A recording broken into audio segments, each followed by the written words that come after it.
একটাতে মামার মেয়ে বিয়া সমস্যা নাই। আলে আইছে জামাই একটা লাগাই আছে তেরটি বিয়া দিতে না কাটতে দিব জিএনইউ সুখে থাকবো ও ঘটক সাহেব কই নাকি তাহলে ওটা 12 বাতারি নাই গেন্দি ভাত কোন সুম খা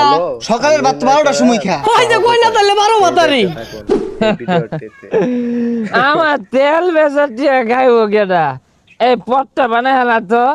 আর একটু ডাল আরেক ডোজ খাইবা আই তেল বেচার টিয়া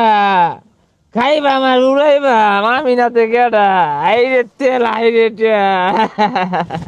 যাক দেশ ও তেলের সংকট ছেলে কি হইছে বিয়া হইরা টিহা কামায়াম সংসার রাইকা ছ যাইন তাড়াতাড়ি পুলা দেখ কে আইগা ছেলেটা আসল বাড়তাছে বিয়া বইয়ের লাগিয়া শুনো পুলা কিন্তু লাখে একটা হাজারও কইলাম না 100 কইলাম না আচ্ছা পুলা কি করে না পুলা রাস্তাঘাটে পড়ে থাকে উঠা গেলা এটাই তো মন হইতাছে